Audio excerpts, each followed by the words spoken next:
What's up, nail crew? It's Nicole, your fellow nail obsessed DIYer, and today we're going to do some really fun nail art with builder gel and chrome. And let me tell you, it is so easy. You will be so excited, and the results are insane. So keep on watching. The very first thing that I did was I started out with my dip powder. That's going to be on 3 of my nails, and then the builder gel nail art is going to be on 2 of my nails. So if you're starting out, if you're doing builder gel too in your nail art, I like to make sure that the dip is all done and activated. This way I can basically forget about them until I go to do the filing part. Then I can file everything together. So I'm using this gorgeous, insanely perfect black called a Little Stituous from OG Dip Powder. I use the Pana liquid latex around my cuticles. Whenever I'm dipping a dark color or chrome, any kind of chrome, I really try to remember to use the liquid latex. Pana also has a latex-free option on Amazon. I haven't tried that, but a few of my friends have, and they said it works. It just dries a little bit slower than the liquid, or than the one that has latex in it. Since I have builder gel on my nails, I only need to do 2 dips of the color, and especially because this black is jet black. It is perfectly black. You saw how opaque it was in even 1 dip, but since my nails are long, I'm going to do 2 dips of the black, and then I will top all my nails with clear and activate. This way, by the time I'm ready to start my nail art with the builder gel, my nails are the nails that have the black on them are just ready to go.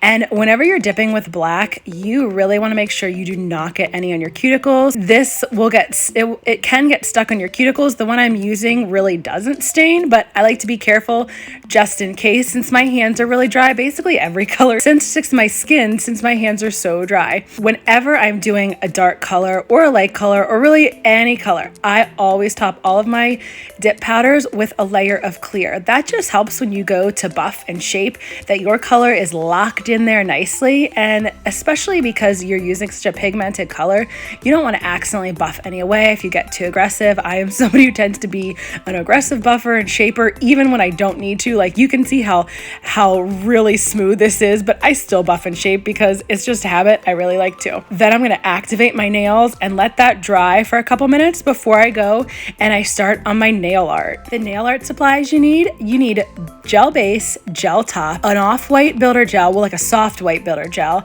and then you also need chrome dip powder and clear builder gel. First, I did gel base all over my nails. The gel base gives the builder gel something to adhere really well to. Then you're going to want to take your builder gel brush and dip a small amount into your soft white or whatever kind of off-white builder gel you're using and put it on the middle of your nail. I made a mistake on my pointer finger. I put too much builder gel on my nail. I put too much on the sides, too much in the middle, and I realized that when I went to do this next step here. So you take a piece of saran wrap, I think some people call it plastic wrap, and you want to take up the pokey side of your cuticle pusher, kind of shove it into the nail to make little divots. Well, I put too much on, and as you can see, it didn't make as many divots as I would have liked. What ended up happening was too much of the builder gel kind of squirted out the sides. I ended up having to wipe it off, and it was not working as well as I would have liked. I fully cure that for 60 seconds, and now I'm taking chrome and I rub the chrome all over the builder gel nail. This is going to make sure that chrome is everywhere, and you're going to seal it in really nicely with the builder gel. Then you're going to file it so you get this really cool pop of chrome. I decided to go with some more of the soft white builder gel on the bottom and then do a little bit of black on the top. I don't have black builder gel. I took a little bit of clear builder gel and then 1 tiny little dab of black gel polish, and I mixed it really well.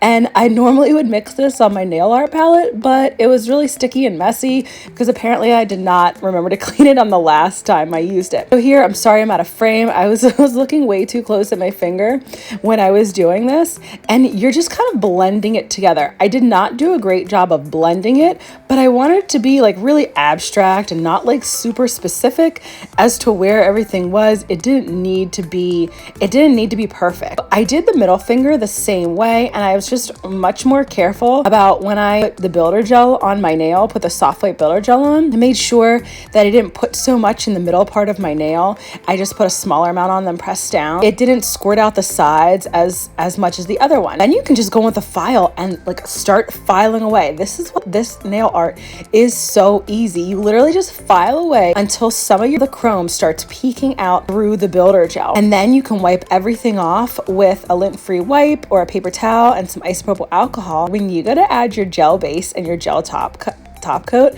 like look at how much this comes to life, and it is really that easy. You could do it with any type of chrome and any gel color with clear builder gel. If this tutorial's been helpful and you had fun watching, don't forget to like and subscribe. Check out my next one on gel nail art.